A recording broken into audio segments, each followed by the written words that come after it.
آپ پہلے ہی وہاں جا کر بیٹھ گئے، کم سے کم میرا انتظار کر رہے تھے۔ یہ حضور داستان کا آغاز ہونے والا ہے، اب نہیں بیٹھوں گا تو کب بیٹھوں گا؟ پر صاحب جب دو انسان مل کر داستان سناتے ہیں تو اس کا ایک طریقہ ہوتا ہے، ایک قاعدہ ہوتا ہے۔ یہ کیا کہ دوسرے کو نظر انداز کر کے آپ خود آرام سے وہاں جا کر بیٹھ گئے۔ خیر آپ سے ان سب چیزوں کا کیا ہی شکوہ کرنا۔ ادب اور تہذیب کے ٹھیکیدار تو آپ ہی ہیں۔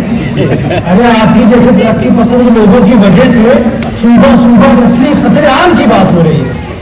ایک تو پہلے ہی آپ 2/3 ہیں، اوپر سے گنڈا گردی آپ کریں، اور جب معاملہ بڑھ جائے تو سب فساد کی جڑ ہمیں بتائیں۔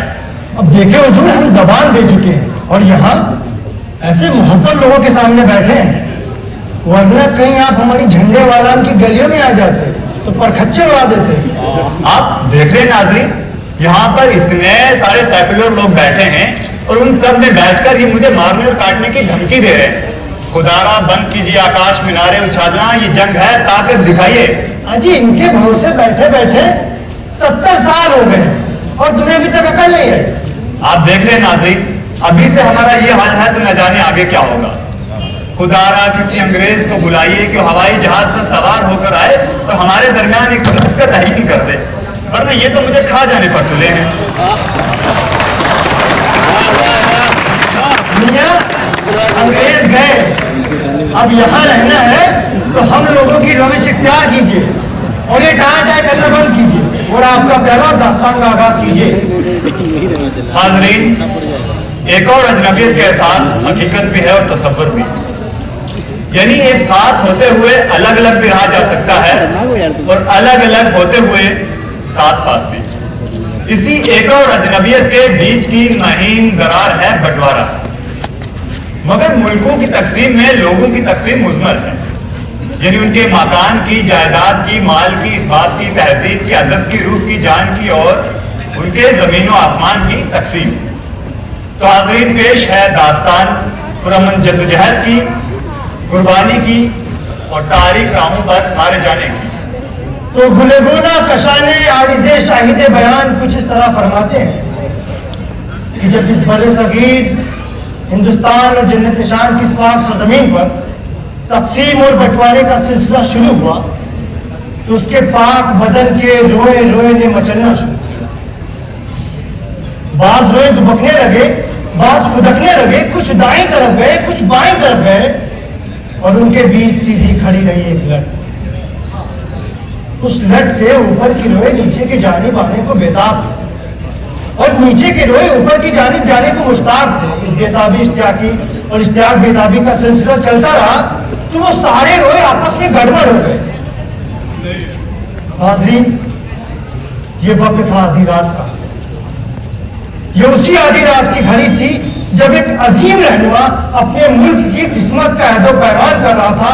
قدرت کے ساتھ کہ شہر دہلی کے کونے سے یہ صدا آئی، بلے بلے جواہر لال، تو نے کر دیا بڑا کمال، تجھے 100 سیس دے رہا ہر پنجابی لال کہ جو لٹ پٹ کے آیا ہے، ساتھ کچھ نہیں لایا ہے، دریاؤ پانی چیر چار، تجھے دے دیا ایک رومال، دھرتی پاڑ پنجاب کی، تجھے دے دیا ایک رومال، کس کر کے، اس کر کے چاہے مٹھے پیٹے، چاہے مر کھپ جائیں، آزادی خون چاہتی ہے، تبھی وہ رنگ لاتی ہے۔ تیرے چہرے کا کمال، بلے بلے جواہر لال، بلے بلے جواہر لال۔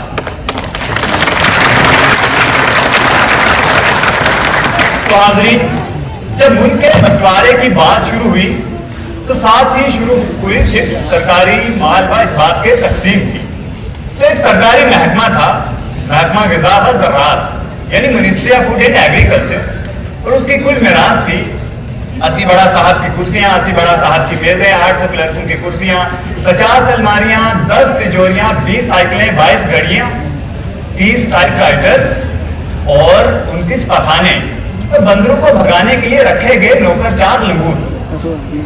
اور جب تقسیم کا سلسلہ شروع ہوا تو پتہ چلا کہ 130 کرسیاں تو ٹوٹی پڑی ہیں، 10 ٹائپ رائٹرز خراب ہیں، 10 سائیکلیں پنکچر ہیں، 5 تجوریوں میں زنگ لگ چکا ہے، 10 الماریاں خراب ہیں اور 2 لنگور فرار ہیں۔ اور اس سارے کا سارا سامان 2 نئی سرکاروں میں تقسیم ہونا۔ تو حساب کچھ شروع لگا کہ 4 ٹوٹی ہوئی کرسیوں کے بدلے ایک صوفہ سیٹ، एक साइकिल के बदले में एक घड़ी और एक तिजोरी के बदले में एक टाइपराइटर, बाकी बचे वाइसराय के दिए हुए 3 सर्टिफिकेट, एक तमगा और 3 एंग्लो इंडियन कलर, जिनको उन्हीं खराब पखानों के पास छोड़ दिया गया था और गालिबन वो आज भी वहीं पर मौजूद हों। और हुजूर, ये सब तो फरवरी बात है। असल मसला तो उस इमारत का था जो हम गरीबों की मोहब्बत का मजाक उड़ाने के लिए एक बादशाह ने जमुना किनारे तामीर करवाई।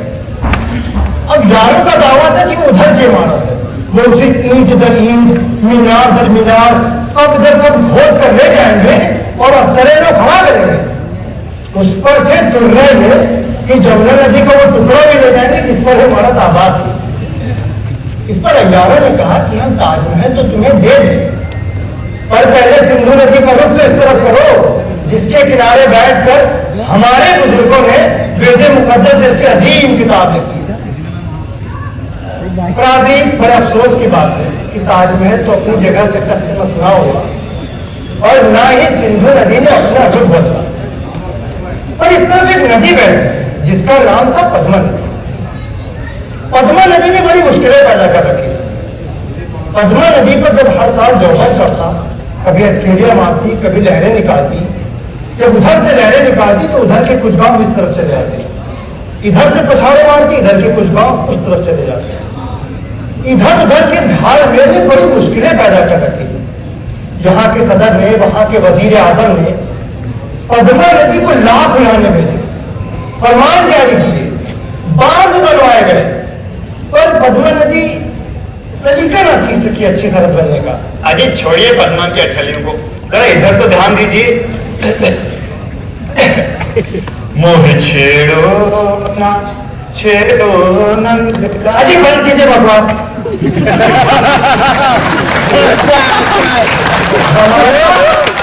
बदल गया है, इस्लामी में तो सुनाइए।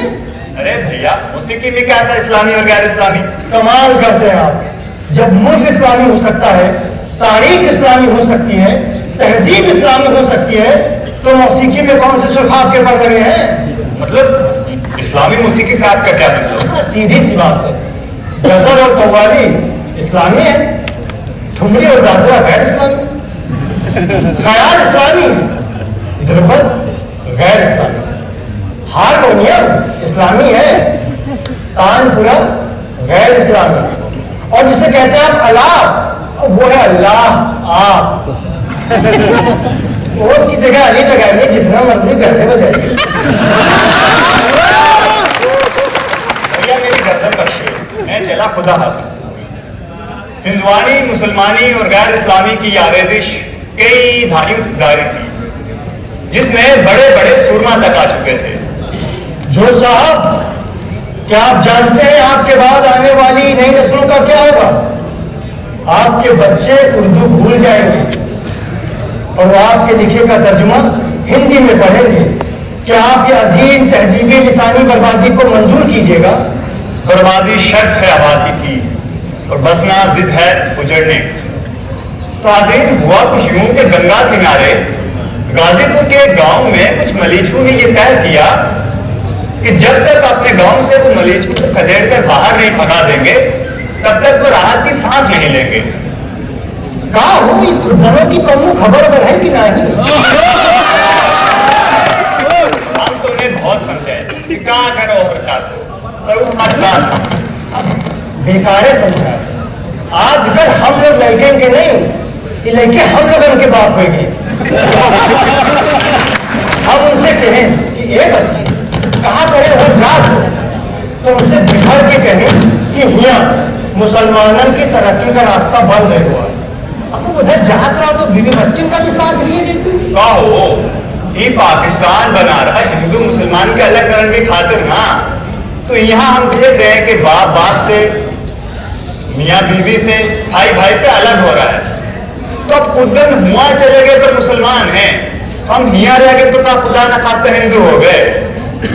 कहा मियाँ जवाब दो। ये का जवाब देंगे? इनके जिन्ना मियाँ तो खुद ही हाथ झाड़ छोड़ के चल रहे हैं। पाकिस्तान बनवाने की खातिर ओढ़ते हैं हिया के मुसलमान, और जब बन जाए तो تو जिनवा साहब कहन के यहाँ के मुसलमान जाएं चूल्हे भाड़ में, बता ये दाग दाग उजाला, ये शब गजीदा सहर, वो इंतजार था जिसका, ये वो सहर तो नहीं, ये वो सहर तो नहीं कि जिसकी आरजू लेकर चले थे यार की मिल जाएगी कहीं न कहीं। अम्मा अब कौन से उजाले दाग दाग हो गए? एक आपके साथ ये बड़ा मसला है, हम जब भी बैठते हैं मुल्क की तामीर का जश्न मनाने के लिए, आप बीच में अपना रोना धोना लेकर बैठ जाते हैं। हाँ ठीक है, हुई थी मारकाट, चंद लोग मरे थे, मगर आप ये क्यों नहीं सोचते कि आज हमारे पास 3-3 मुल्क हैं, 3-3 कौमें हैं, 3-3 झंडे हैं, 16-17 सरहदें हैं, 18-19 बगावतें हैं, 3 टीमें और 150 करोड़ लोगों के बीच 2 ओलंपिक गोल्ड मेडल। अम्मा आप उधर रह भी जाते तो आपको क्या मिलता? माइनॉरिटी कमीशन की चेयरमैनी, अजी शनाख्त की बुरान में आप 70 साल पहले भी मुब्तला थे और आज भी वहीं के वहीं हैं। शनाख्त अम्मा, जहां कौमों का वजूद खत्म हो रहा था तो वहां शनाख्त की क्या हैसियत? तो हाजरीन, जब ये उजाला हो रहा था तो रावलपिंडी के करीब 6 साला जीत ने देखा कि उसके गांव को हमलावरों ने चारों जानिब से घेर लिया है। हमलावरों ने पहले माल की गुहार लगाई और फिर जान के बदले मजहब बदलने को कहा। जीत के परिवार में कुल 10 बुजुर्ग और 11 बच्चे थे, जिसमें जीत के 6 भाई और 5 बहनें थी। जीत की मां ने अपने 2 मां के छोटे बेटे की जान की दुहाई लगाकर जीत के बाप से कहा, हमलावरों की बात मान क्यों नहीं लेते, मजहब बदल लो। मगर जीत के बाप ने कहा, हरगिज नहीं, हम अपनी जान तो दे देंगे मगर ना ही मजहब बदलेंगे और ना ही अपनी औरतों की आन देंगे। फिर सच्चे बादशाह का पाठ करके जीत के बाप ने उसकी आंखों के सामने उसकी मां को और 5 बहनों को शहीद कर दिया। किरपान के एक बार जीत के सर पर भी लगा। उसकी जब आंख खुली तो उसने अपने आप को एक ट्रेन के डब्बे में पाया। इर्द गिर्द लोगों को देखकर लगा कि उसके परिवार वाले हैं, मगर वो लाशें भी अजनबी निकली। खुद को घसीट कर वो उस जानिब ले गई जहां कुछ जिस्म हरकत कर रहे थे। प्यास का शदीद गलबा था, किसी तरह करके पानी कुछ मयसर हुआ, मगर अभी एक भी बूंद गले से नीचे नहीं उतरी थी कि ट्रेन धक से जाकर एक प्लेटफॉर्म पर रुक गई। प्लेटफॉर्म की दोनों जानिब फौजियों की कतारें थी लगी। ऐसा लग रहा था कि कोई शरणार्थियों का जत्था आ रहा है, क्योंकि दूर कहीं से ढोल और ताशे की आवाजें आ रही थी। जत्था आया तो सही, मगर लाशों का। गांव वालों ने अपने कंधे से लाशों को उतार कर ट्रेन के डब्बे में ठोंसते हुए कहा, यारा साढ़े पिंड से 200 लोग कम हो गए हैं, तुम्हारे डब्बे से 10-10 बंदे नीचे उतर आए। पेशावर एक्सप्रेस अपना सफर यूं ही तय करती है।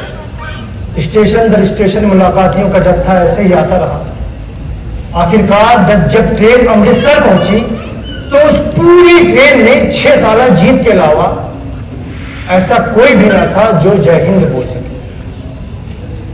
मुलाकातियों के जत्थे में पहले से मौजूद कुंवर सिंह डब्बा डब्बा झांकता हुआ वहां पहुंचा जहां पर जीत मौजूद थी। लपक कर जीत को गोद में उठाते हुए उसके खुश्क आंसुओं को अपनी आस्तीन से पोंछते हुए उसने कहा कि फिक्र ना कर पुत्र, सच्चे बादशाह की पुकार असी पूरा करेंगे। हमने भी एक ट्रेन भर के उधर भेजी। सूरत हाल का मुआयना करने जब एक अमेरिकी रिपोर्टर स्टेशन पहुंचा तो उसने देखा जिस डब्बे से घसीट कर लाशें जहां लाई जा रही थी वहां साइन बोर्ड पर एक इबारत लिखी, शिकायत की किताब स्टेशन मास्टर के पास मौजूद है, जिन मुसाफिरों को कोई तकलीफ हुई है फौरन रुजू करें। मैं किससे इंतकाम लूं?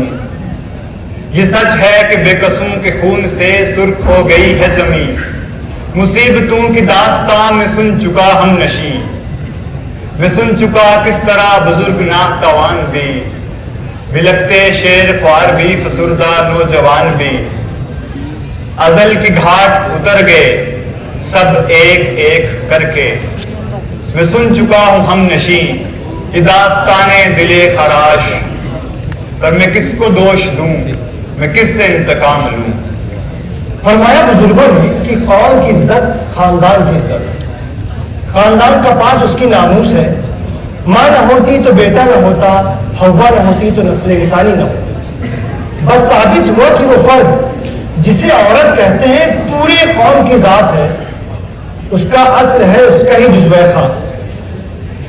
تو جب سن 47 کا رن پڑا, اس جنگ کا سب سے بڑا سرمایہ وہی صنف نازک کی ہستی تھی, اور اس جنگ کا سب سے بڑا ہتھیار وہی عورت کی ذات تھی.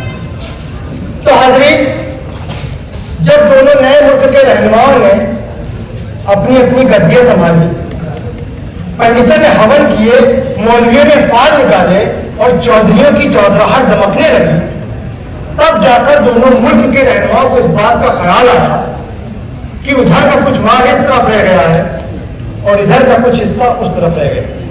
پاگلوں کے ساتھ ساتھ جب اغوا شدہ عورتوں کے تبادلے کا خیال آیا تو ساتھ ہی نئے نئے منصوبے بھی بنتے. تو وہ فرقین جو جب میں نہ صرف فوجیوں کے ساتھ تھے بلکہ اپنے لوگوں کے بھی ساتھ تھے, انہوں نے اتنی صلح ضرور سمجھی کہ سنگین مسئلے پر کوئی معاہدہ قائم کرنا چاہیے. تو حاضرین, معاہدہ یہ قائم کیا گیا کہ کوئی بھی کسی کی امانت میں خیانت نہیں کرے گا اور جو جس کا اصل ہے وہ اس کو لوٹا دیا جائے گا. باقی رہا مسئلہ سود کا تو اس کو یتیم خانے بھیج دیا جائے گا. کمیٹیاں بٹھائی گئی, فوجیں دوڑائی گئی, کھیت کھلیانوں میں, رن کے ڈیروں میں بچھڑی بھٹکی عورتوں کو پکڑ دھکڑ کا سلسلہ پھر سے شروع ہوا. اور ان کے لیے امتحان کی گھڑی تب تھی جب بہت ساری بچھڑی بھٹکی عورتیں اپنے اپنوں کے پاس پہنچ چکی تھی. پاکی ناپاکی کے امتحان لیے گئے. آگ پر چڑھنے اور اترنے کے ان سلسلوں کو نیا رنگ کب چڑھا جب بہت ساری عورتیں اس لیے ناپید تھی کہ جہاں پر وہ تھی وہاں پر خوش تھی. ایسی ہی ایک کہانی اختر کی بھی ہے. جب اس کے شہر پر آفت آئی, گھر کے گھر جلائے گئے, تو باپ بیٹے اور بھائی کا دکھ لیے وہ اس ٹرین میں سوار ہو گئی جو اس جانب جا رہی تھی. راستے میں وہی ہوا جو کہ ہوتا آ رہا تھا. پرمیشور سنگھ اور اس کے ساتھیوں نے اختر کو ٹرین کے ڈبے سے گھسیٹ کر نیچے اتار دیا. 28ویں بار جب اختر کھل چکی تو نہ جانے کیوں پرمیشور سنگھ کو اس پر رحم آ گیا. اس نے اپنی پگڑی کھول کر اس کے جسم پر ڈال دی. اس ایک لمحے کے لیے اختر پرمیشور سنگھ کی اتنی شکر گزار ہوئی کہ اس نے اپنی ساری زندگی اس پر نچھاور کر دی. پھر دونوں ایک ساتھ گاؤں میں رہنے لگے. اختر کو سردارنی بننا منظور تھا, پرمیشور کی دوسری بیوی بننا منظور تھا, مگر نہیں منظور تھا تو پھر سے اجڑنا. مگر تاریخوں کے انقلاب میں اختر اور اختریاں نقار خانے کی طوطی کی طرح ہوتی ہیں. لاکھ چھپنے چھپانے کے باوجود بھی اختر کی نشاندہی ہو ہی گئی. 21,105 اغوا شدہ عورتوں میں اختر محض ایک ہنسا تھی, خودی سے یکسر معصوم. گڑی ہیں جتنی سلیبیں میرے دریچے میں, ہر ایک اپنے مسیحا کے خون کا رنگ لیے, ہر ایک وصلے خدا بندی کی امنگ لیے. گڑی ہیں جتنی سلیبیں میرے دریچے میں. بمبئی کے کانگریس ہاؤس اور جمنا ہال کے پشت میں ایک پیشاب گاہ جسے مودری کہتے ہیں. ایک بار مجبوراً اسے اس مودری میں پیشاب کرنے جانا ہوا. بدبو تعفن کے اس گھر میں جب ناک پر رومال رکھ کر وہ اس گھر میں داخل ہوا تو اس نے دیکھا دیوار پر کسی نے کوئلے سے مسلمانوں کی بہن کا پاکستان مارا دیا. دونوں ملک غلام تھے پر مودری آزاد تھے. ایک بار پھر اسے اس مودری میں جانا ہوا پیشاب کرنے کے لیے. اس بار اس نے دیکھا کہ مسلمانوں کی بہن کا پاکستان مارا کے نیچے کسی نے ہندوؤں کی ماں کا اکھنڈ ہندوستان مارا لکھ دیا. دونوں ملک آزاد تھے پر مودری پر بدبو کا قبضہ ویسے ہی برقرار تھا. تیسری بار جب اسے اس مودری میں جانا ہوا لیکن پیشاب کرنے لگے. اب کی بار اس نے دیکھا کہ مسلمانوں کی بہن کا پاکستان مارا اور ہندوؤں کی ماں کا اکھنڈ ہندوستان مارا کی عبارتیں مدھم پڑ چکی. اس کے نیچے کسی نے موٹی کھجڑی پینسل سے دونوں کی ماں کا ہندوستان مارا لکھا. تازین ابھی چند برس پہلے لاہور کے پانڈو نگر کے مکان میں خطوں کا ایک کلیدہ ملا. وہ سارے خط ایک ہی شخص کے ذریعے ایک ہی پتے پر آئے تھے. کتاب گھر, گیٹ بائی ہیرا, جالندھر, پنجاب. دسمبر 30, 1947, کرشنا نگر, پانڈو اسٹریٹ, مکان نمبر 32, لاہور کے رہنے والوں کے نام. جناب عالی, میں خط آپ کو اس امید سے لکھ رہا ہوں کہ آپ اس بات پر ہرگز غور نہ کریں گے کہ ایک ہندو آپ کو خط لکھ رہا ہے, بلکہ انسانیت کے ناطے اپنی ضرورتوں پر غور فرمائیں. پچھلے 17 ستمبر کو جب اپنے مکان نمبر 32 میں داخل ہوا تو پتا چلا کہ میرا مکان اب کسی اور کے نام ہو گیا. میرے مکان میں, بلکہ اس مکان میں جو آپ کا ہے, بیٹھک کی الماری کے پاس لوہے کا ایک صندوق پڑا ہے جس میں میری اور میری بیوی کی بینک پاس بک, بیمہ کمپنی کی رسیدیں اور گھر کی رجسٹری شامل ہے. میں یہاں بے گھر اور بے سہارا ہوں. اگر آپ وہ چیزیں مجھ تک ارسال کر دیں تو میں آپ کا بہت شکر گزار ہوں.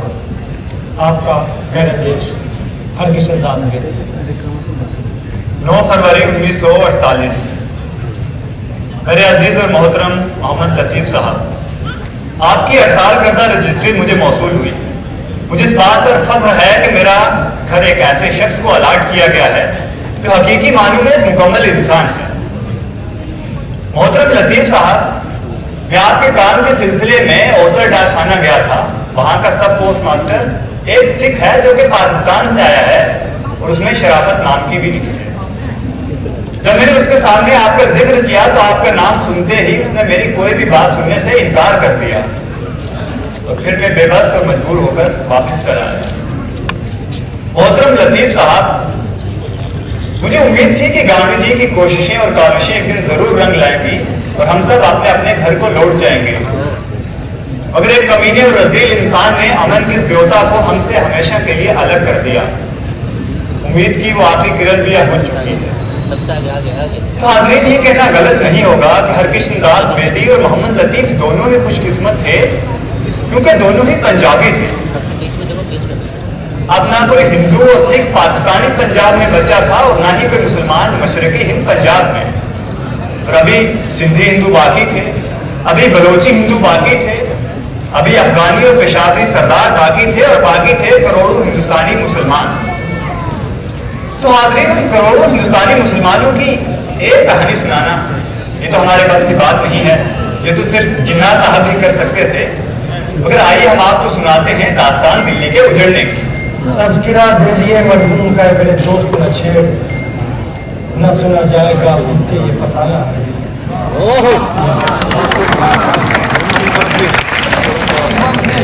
مخدوم دہلوی صاحب کا مکان پرانی دلی کے پلبنکش علاقے میں رہتا تھا. قدیم حکیموں کا خاندان حکیم اجمل خان کی روایتوں پر پوری طرح قائم. کانگریس پارٹی اور جمعیت علماء کا حمایتی, مسلم لیگ کا سخت مخالف. بٹوارے کی کچھ دنوں کے بعد جب اشتعال میں آ کر لٹے پٹے شرنارتھیوں نے لوگوں کے گھروں پر حملہ کرنا شروع کیا تو پہاڑ گنج, کروڑ باغ اور صدر بازار کے دسوں جاننے والے رشتہ داروں نے آ کر ان کے گھر میں پناہ لی. محلہ مسلمانوں کا تھا, فاٹک حبش خانہ برابر میں تھا. کانگریس کے اعلیٰ لیڈروں سے ربط ضبط تھا. پولیس کا پہرا تھا, مگر اطمینان مزید تسکین میں بدل گیا جب پورے علاقے کو مسلم زون قرار دے دیا گیا. مخدوم صاحب بیگم انیس کلوئی کے ساتھ پناہ گزینوں کی دیکھ ریکھ میں مصروف تھے. ہمایوں مقبرہ اور جامع مسجد میں ہزاروں کی تعداد میں مسلمان پناہ گزین بھی جمع ہو چکے تھے. ان کے بہنوئی مہاجر دہلوی انگریز سرکار کے اعلیٰ افسر اور ادھر جانے والوں کی دیکھ ریکھ میں مصروف تھے. 17 ستمبر کی رات مخدوم صاحب گھر میں گھسے ہی تھے کہ زور زور سے نعروں کی اور چیخنے چلانے کی آوازیں آنے لگی. آن کی آن پورا محلہ زد میں آ گیا. سن 57 کی غدر بل جس گھر کا بال نہ باقا کر سکا, دیکھتے ہی دیکھتے وہ دھو دھو کر جل اٹھا. مخدوم صاحب کا پورا پریوار گھر سے نکل پڑا اور پہنچا اس پرانے قلعے کے کیمپ. دیکھتے ہی دیکھتے جب 50,000 سے اوپر والے اس کیمپ میں جب ابھر آئے تو جناب ہاتھ میں بیڑی منہ میں پان لڑ کر لیں گے پاکستان کا نعرہ لگاتا دہلی مسلمان اپنے گھروں سے نکل پڑا اور پہنچا پرانے قلعے کے اس کیمپ میں जो मुसलमान अफसरों के लिए बनाया गया था जो पाकिस्तान जाना चाहते हैं। पर कैंप में कौन कांग्रेसी, कौन लीगी, कौन जमींदार, कौन मुसाहिब, वहां तो सभी मुसलमान थे जिन्होंने बंटवारा कराया था और जिनकी वजह से ये अजीम कत्लेआम बर्पा हुआ था। कैंप की सारी जिम्मेदारी पाकिस्तानी सरकार की थी। 50,000 लोगों के बीच पानी का एक नल, बरसात का मौसम और पुराने किले की उजड़ी फसीलें। हालात जब बिगड़ते गए तो पाकिस्तानी सरकार ने कैंप से हाथ धो लिए और दिल्ली की सरकार से गुहार लगाकर कहा कि कैंप की जिम्मेदारी संभाल ले। फिर दिल्ली सरकार के एक आला कमिश्नर जेडी खोसला कैंप का मुआयना करने के लिए पुराने किले पहुंचे। जब वो वहां पहुंचे तो कैंप के लोगों ने उनसे झल्ला कर कहा, यहां रहने से तो अच्छा था कि हम पाकिस्तान चले जाते। फिर बापू को एक रिपोर्ट में कमिश्नर खोसला ने यूं लिखा, जब मैं पुराने किले कैंप का मुआयना करने के लिए पहुंचा तो वहां के लोगों ने मुझसे कहा वो यहाँ नहीं रहना चाहते, यहाँ रहने से तो अच्छा है कि हम पाकिस्तान चले जाते। अब बताइए मैं क्या करूं बापू। और जब मैं वहां जाता हूं तो मुझसे नहीं कहते कि मुझे पाकिस्तान जाना है, वो हमारे ही लोग हैं, हमें उनकी हिफाजत करनी चाहिए, हमें उनकी देखभाल करनी चाहिए। मगर उनको वहां से वापस लाना तो नामुमकिन है क्योंकि उनके घरों पर पहले से ही शरणार्थियों ने कब्जा कर रखा है। ऊपर से सरदार पटेल की अर्ज है कि अगर मुसलमान यहां से नहीं जाएंगे तो वहां से आने वाले शरणार्थी कहां जाएंगे। अब सवाल ये पैदा होता है कि दिल्ली के मुसलमान आखिर जाएं तो जाएं कहां। हिंदुस्तानी मुसलमानों के नाम पर बने मुल्क पाकिस्तान में तो इतनी जगह नहीं कि सब के सब वहां समो सके। जिन्ना साहब से जब ये सवाल पूछा गया तो उन्होंने कहा उनको ये सोचकर कनात करनी चाहिए कि उन्होंने पाकिस्तान के लिए कुर्बानी दी। फिर 15 जुलाई 1948 को दिल्ली के मुसलमानों के एक वफद जब जिन्ना साहब से मिलने गया तो जिन्ना साहब ने कहा आपके पास दो रास्ते हैं, या तो हिंदुस्तानी सरकार से अपने हक का मुतालबा कीजिए या फिर जंग छेड़ दीजिए। शहर में पहले से ही मारकाट जारी थी सो घरों को लौटने का तो सवाल ही पैदा नहीं होता था। पाकिस्तान जाने वाली तमाम ट्रेनें भी बंद थी। ऊपर से आया पाकिस्तान के वजीर आजम का यह बयान, मुझसे कहा गया कि यूपी और दिल्ली का मुसलमान पाकिस्तान आना चाहता है, पाकिस्तानी हुकूमत को इसका इंतजाम करना चाहिए। मैं साफ कर देना चाहता हूं कि पाकिस्तान मुसलमानों को पनाह देने के लिए तैयार है, मगर मैं नहीं चाहता कि मशरकी पंजाब के अलावा कहीं और का मुसलमान पाकिस्तान आए। मैं ये भी साफ कर देना चाहता हूं कि हिंद सरकार अगर अपनी जिम्मेदारियों को पूरा करे तो यूपी और दिल्ली का मुसलमान पाकिस्तान नहीं आएगा, उसे इस बात की जरूरत ही महसूस नहीं होगी। मुल्क की तकसीम तो इन उसूलों पर हुई थी कि अक़लियतें अपने अपने इलाकों में रहेंगी और वहां की हुकूमतें उनकी हिफाजत करेगी और उन्हें उनका हक देगी। कैंप के हालात बद से बदतर होते चले गए। खानदान के आधे लोग गायब थे, आधों का तो पता नहीं चला, मगर बहन और बहनोई गालिबन पाकिस्तान पहुंच चुके। हालांकि इस बात की भी कोई पक्की खबर नहीं थी, मगर मसला ये था कि मखदूम साहब के छोटे भाई और माँ के चहेते कुछ दिनों से लापता थे। वालिद माजिद शहर भर में अपने तमाम कांग्रेसी दोस्तों के यहाँ होकर आ गए, मगर ना ही मौलाना साहब कुछ कर सके और ना ही रफी साहब। हद तो तब हो गई कि जब पंडित नेहरू ने भी कुछ करने से इनकार कर दिया। करते भी तो कैसे, उनके घरों में पहले से ही सैकड़ों की तादाद में मुसलमान पनाह गजीर थे। माँ फिराक में बेहाल थी, खाने पीने, पहनने ओढ़ने, नहाने धोने और पेशाब पखाने की वो मुसीबतें उस वक्त कम लगने लगी जब कैंप में हैजे की वबा का शदीद गलबा हुआ। जब शहर में अमन कायम हुआ और पाकिस्तान जाने की ट्रेनें तैयार थी तो ऐसे वक्त आया दिल्ली की जामा मस्जिद से मौलाना आजाद के तारीखी। तुम्हें याद है जब मैंने तुम्हें पुकारा तो तुमने मेरी जुबान काट ली, मैंने कलम उठाना चाहा तो तुमने मेरे हाथ कलम कर दिए, मैंने चलना चाहा तो तुमने मेरे पांव काट लिए, मैंने करवट बदली तो तुमने मेरी कमर तोड़ दी। पिछले 7 बरस की रोदात को दोहराने से ना ही कोई फायदा है और ना ही कुछ अच्छा नतीजा निकल सकता है। अजीजों, तब्दीलियों के साथ चलो और ये न कहो कि हम तगय्युर के लिए तैयार न थे, बल्कि तैयार हो जाओ। सितारे लौट चुके हैं मगर सूरज अब तक भी चमक रहा है, उससे किरणें मांग लो और उन तारीख राहों पर बिछा दो जहां रोशनी की सख्त जरूरत है। मैं कहता हूं, उजाले की जो नक्श निगार तुम्हें हिंदुस्तान में माजी की यादगार के तौर पर नजर आ रहे हैं, वो तुम्हारा ही काफिला लाया था। उसे भूलो नहीं, उसे छोड़ो नहीं, उसे अपना बनाओ और ये समझो कि जब तक तुम खुद यहां से नहीं भागते, दुनिया की कोई भी ताकत तुम्हें यहां से नहीं भगा सकती। तो आओ आज मिलकर अहद करते हैं कि ये मुल्क हमारा है और हम इस मुल्क के लिए।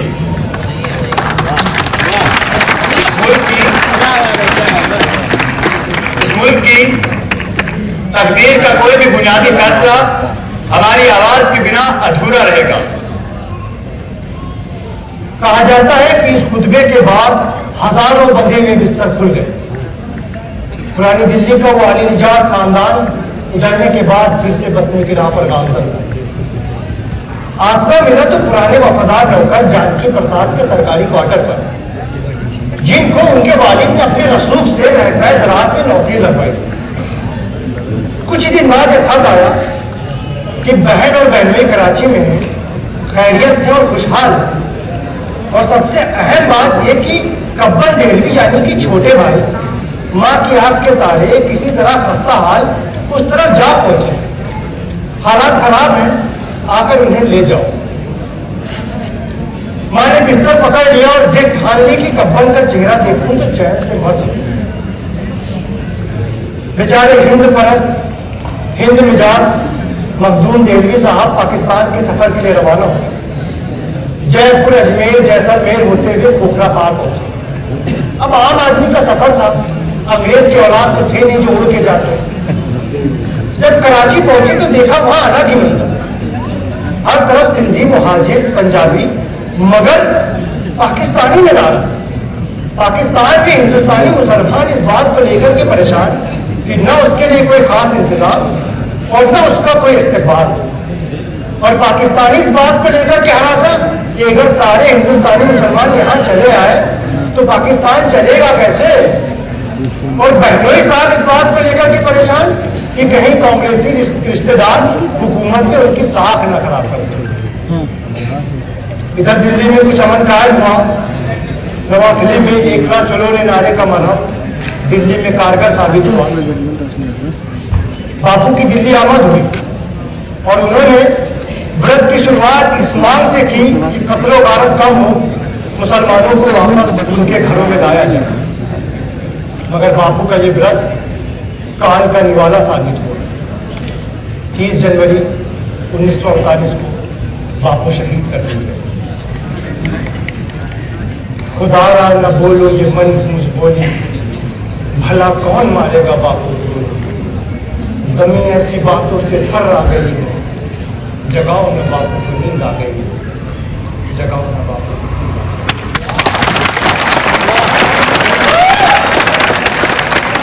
ये शहादत गोया पुलिस पूरे बड़े सगीर को झिझोड़ कर होश में ले आई। मानो सब के सब किसी शहादत का इंतजार कर रहे थे।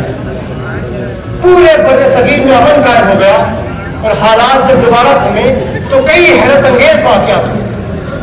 मार्च अप्रैल 1948 में रोजाना 2 से 3 हजार की तादाद में मुसलमान वापस अपने घरों पर लौटने लगे। अब शुरू हुआ पाकिस्तान से उल्टी हिजरत का सिलसिला। रोजाना सैकड़ों हजारों लाखों की तादाद में मुसलमान पाकिस्तान से हिंदुस्तान आने लगे। देखते ही देखते चंद महीनों में 4 लाख के करीब मुसलमान पाकिस्तान से हिंदुस्तान आ गए। इस बात पर दिल्ली की सरकार को शुबा होने लगा। अफवाहें गर्म हुई कि जून के आखिर में कुछ फसाद होने वाले हैं। वहां से आए मुसलमानों की कसीर तादाद यहां पर खाली घरों पर कब्जा करना चाहती थी, जबकि शरणार्थी ये चाहते थे कि वो खाली घर उनको अलाट कर दिए जाए। शायद इसी वजह से वो अफवाहें फैलाकर मुसलमानों को डरा रहे थे।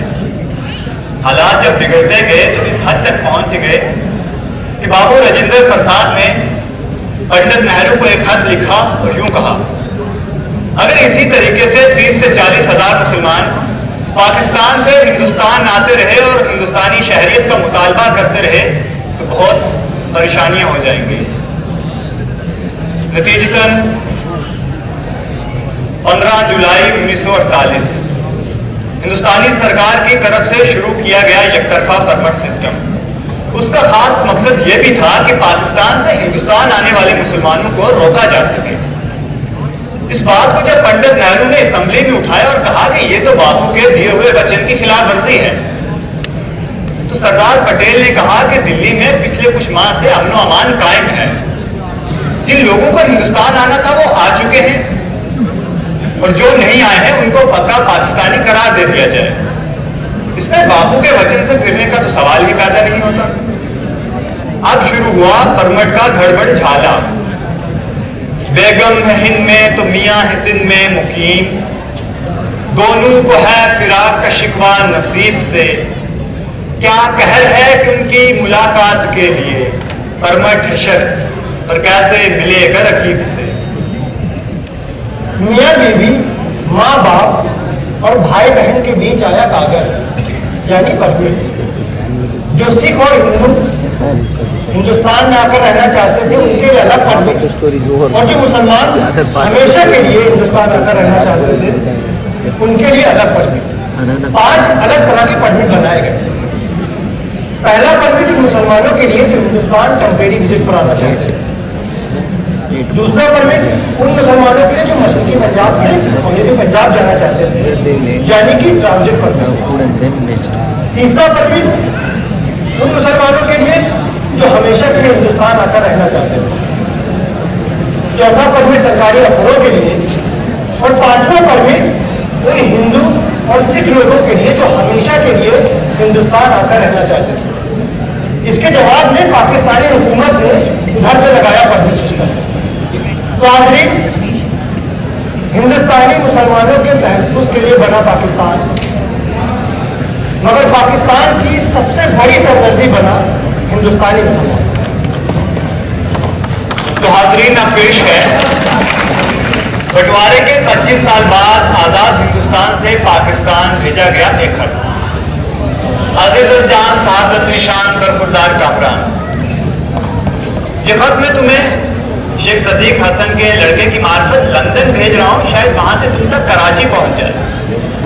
बेटा, आए दिन वहां की बहुत कम खबरें मिलती हैं और जो मिलती भी है तो उस पर यकीन करने का दिल ही नहीं मानता। हालिया दिनों में खबर आई थी कि रज्जू कसाई का लड़का कराची जाकर बड़ा बिजनेसमैन बन गया है और अपने नाम के आगे सैयद लिखने लगा है। फिर कुछ दिनों के बाद खबर आई कि मोहसिना की नवासी ने वहां जाकर गैर लोगों में शादी कर ली है और बेपर्दा मोटर कार के आगे घूमती रहती है और अपने खानदान का नाम रोशन कर रही है। फिर एक दिन शेख सदीक हसन साहब मेरे पास दौड़े हुए चले आए और कहने लगे कि पाकिस्तान में सब सोशलिस्ट हो गए हैं, तो वहां प्याज 5 रुपए शेर बिक रहा है। ये सुनकर मैं थक सा रह गया। फिर एक दिन आई ऐसी खबर जिसने तमाम अफवाहों की तरदीद कर दी। वो ये कि पाकिस्तानी सरकार ने तमाम अहमदियों को गैर मुस्लिम करार दे दिया है और उनकी पकड़ धकड़ का सिलसिला जोरों शोर से शुरू है। ये सुनकर मुझे राहत की सांस फराहम हुई।